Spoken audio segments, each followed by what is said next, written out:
So we determined that this parent function is x squared. And I start with the parent function points, which if you don't have those memorized, you really can take any points you want and square them. So I square -3 and it's 9, -2 is 4, and I just square each of those, and then I have my parent function points. Gosh, I can't write though. So don't get hung up on, oh my gosh, I don't remember all the y's. Like you can literally plug in -3 into x squared and find the y's. Then I'm going to graph them, and the more you graph these, the quicker it goes, because you get used to where they are, you notice their pattern. Parent function I'm going to graph with a dashed line, and then the new function I'll make a solid line. I would encourage you with parabolas to use the 7 points and not just the 5, because I want the graphs to go all the way through the graph. I don't want them to like connect 5 and stop right here. Show that it goes all the way through the graph. So we got 2 ways of doing this one. First of all, what is the transformation? Is it being squared or is it outside of the square? So if it's outside, then it is vertical. So this is a translate down 3 units. I expect you guys as junior and seniors to be able to use the terminology translate down 3 units. Okay, I expect you to write all of that. Now to find the new points, you can use a table, or you don't have to use a table. You can use a table. If you are using a table, this was a vertical transformation. If you are using a table, then anything vertical we do to the y coordinates.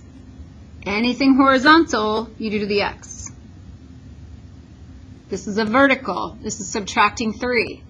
So if I want to find the new y's, I just subtract 3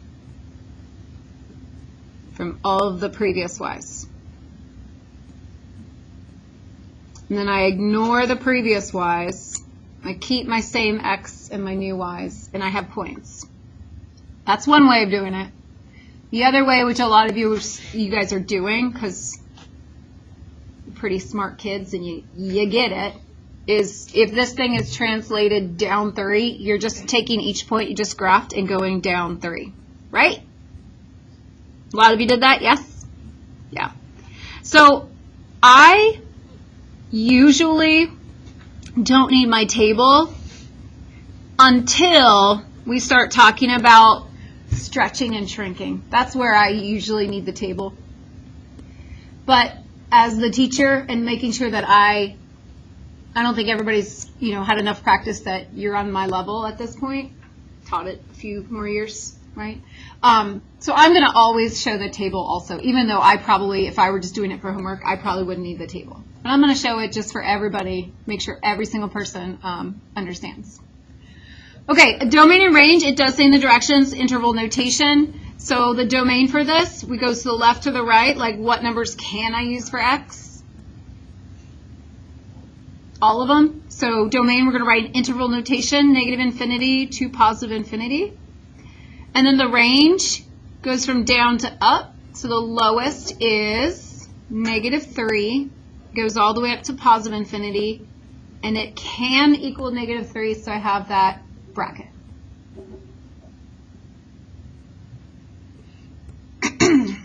Let's just answer the transformation for question B here, the transformation for question B. Because it's a quadratic, it's going to be the same parent function. Question B, quadratic, transformation. Is this horizontal or vertical? It's horizontal. So if it's horizontal, it's going to be opposite operation of what you would see in the equation. So this is a translate. Anything that has plus or minus is going to be translate. Which direction are we translating? Left 5 units. And we know that because horizontal is always opposite of the sign in there. Okay? Question C. So what's our parent function for question C? X squared, quadratic. So I'm going to go ahead and graph my parent function.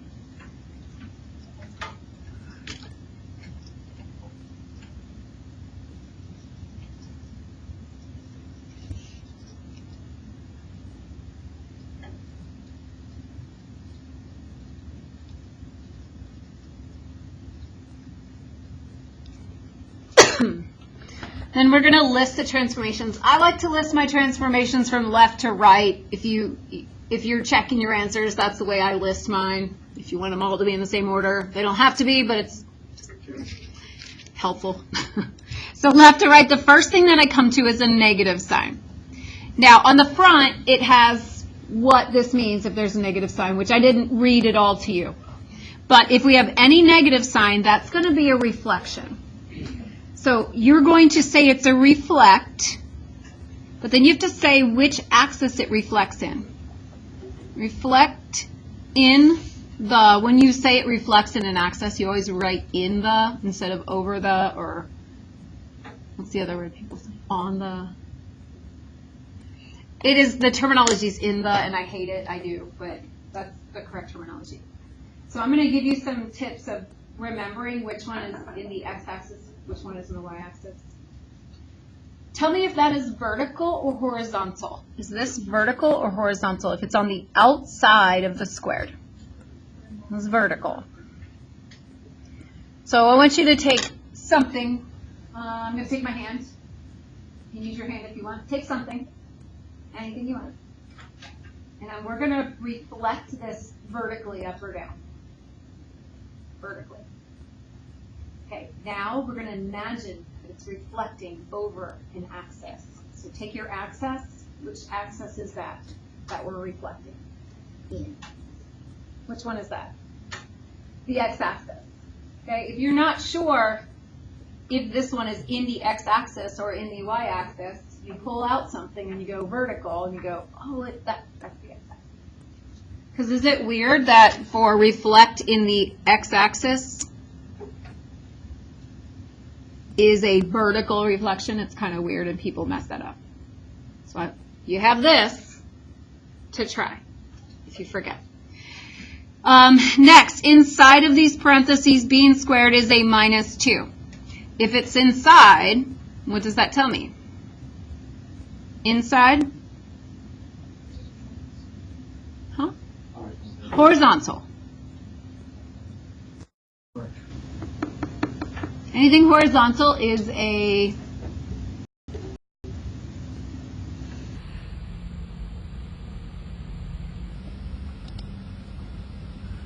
anything horizontal is opposite.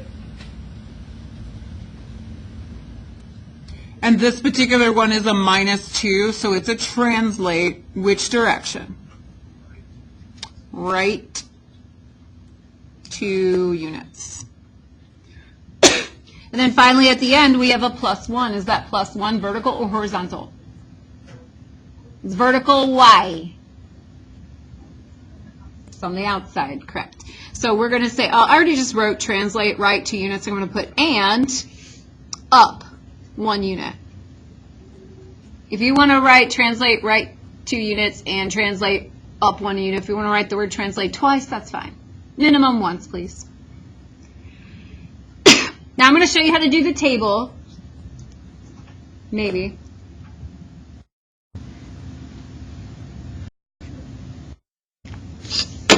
And do the table on the board. Just like reflect it and translate it. Just for doing the table.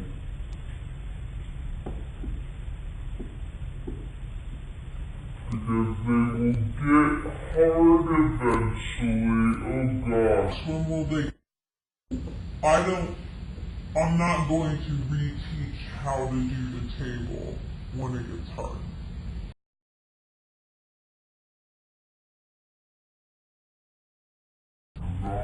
What we would do is anything vertical is going to go on the y side. Anything everything horizontal will go on the x side.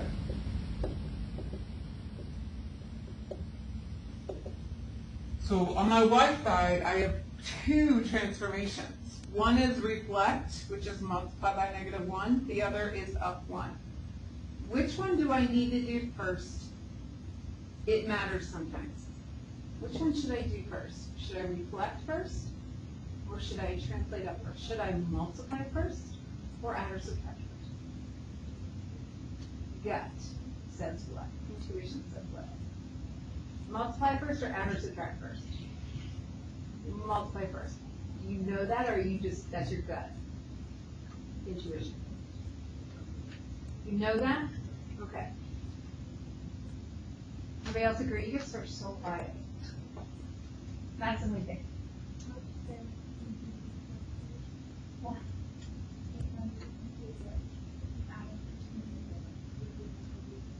Well, it is going to be in a different position, but why should I multiply before I add? Oh, word of operations. That's why. That's what I was looking for.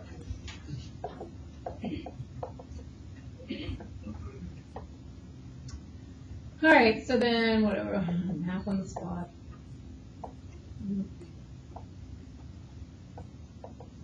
Okay, so that will be my new y column. I don't need any of these y's. I do have one thing on the x to do. What do I need to do? Translate right to. So should I put +2 or -2 for translate right to? +2. In the equation, it says -2. The equation is the thing that's different. When you write the words out and when you do your table, the table and the words match. It's the equation that doesn't match. And then you would graph, not your old x's, you graph your new x's, and you have the thing where it needs to go, which you can't see. I will post my filled-in notes. I'll fill them in and I'll post them because same thing happened in my first spell. I do not have a video of what I'm about to teach you. Not happy about it. Okay, and we don't have that much time. So let's look at D and F, or these are going to kind of look at together. So everything is almost the same for every single one of these. We're not going to do any stretches or shrinks today either. We'll just do stretches and shrinks on Friday. So this is really just reflections and translating. Super easy. The only thing that's a little bit challenging is there's this rule that if we're going to use the tables and we're going to do this order of operations thing, if you have a coefficient on the X and a translate, a horizontal translation. You have both a coefficient here and a horizontal translation. You have to have them separated. So what you have to do is you have to use factoring.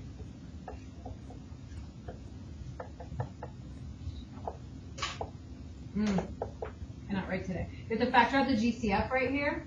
So my B of X, I'm going to factor out the -1, and I will have a parenthesis. And you guys remember factoring? You're like undistributing that -1, you're pulling it out. What would be left over inside? X plus 3. So once it's in this form, now we can say that the -1 is a reflect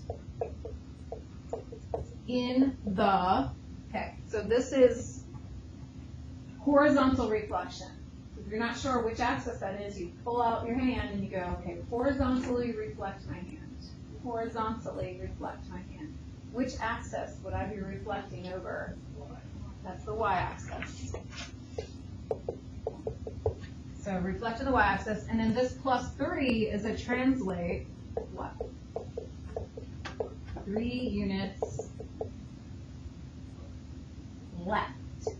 So a lot of you did that wrong and you translated 3 units right because you didn't do that factoring step. So then we will graph, you'll graph the parent function, and then in your table, you'll have your x and y points. On the x side, on the x side we'll have 2 things. Sorry, that was like so sloppy. I'm just trying to hurry. on the x side, well, first, should we multiply or subtract first? Multiply first. So multiply by -1. And then you'll subtract 3.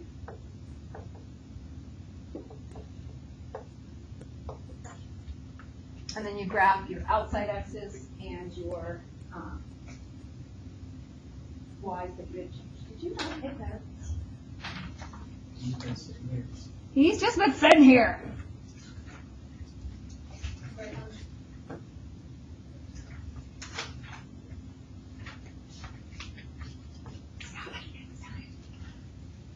All right, so D is the same way. Here, I'll change colors. Oh, what color stands out? Green? Is green okay? It's like Christmas up here. I don't really have that many markers because I don't usually use them. This year, apparently, I need to get some markers. All right, D of x equals negative absolute value negative x plus 1, and then plus 3. So before you even start listing all those transformations, I have a problem right here. What's the problem? It's a negative inside the absolute value. So, well, that's not the problem, but the problem is because I have that negative sign and I have a translation, I need them separated. It can't be distributed in. I have to undistribute that negative. And then on Friday, there will be numbers there as well. Today, we're not doing stretches or shrinks, so it's just a negative today, but tomorrow there will be numbers there too. So the negative is not going to come outside of the absolute value. It'll stay in there. It could, but we're not going to do that. So you just have to factor that out, which will change your -1, which means this one's going to translate which direction, left or right, 1 unit, which one? This will go to the right 1 unit. This one in front is that it's on the outside of the bars, so it's vertical. Which axis is this one out front? Reflect in the x-axis. So which one is that one right there? Reflect in the y-axis. Translate 1 unit right and 3 units up.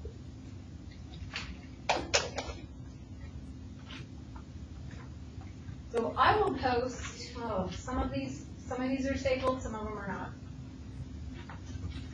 All technology is fighting back right now. I will post my filled-in answers so you can see for the notes everything, rather than just whatever I scribbled on the board. I might have a video from last year that I could go look up and find and post that. 'Cause I have made videos before. I don't know what's happening this year with the computer. He was supposed to come during your quiz and fix it.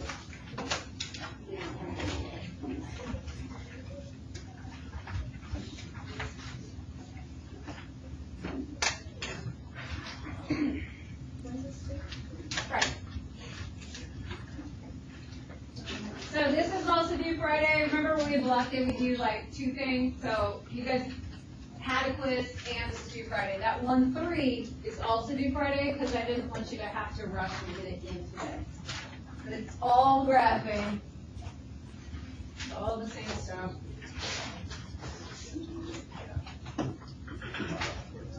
So make sure you're doing integral notation and then make sure you get on and check your answers.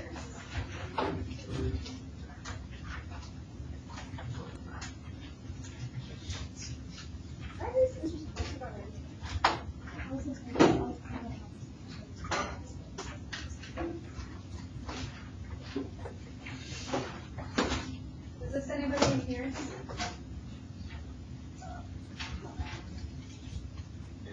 Yeah? Oh, that's you. Okay.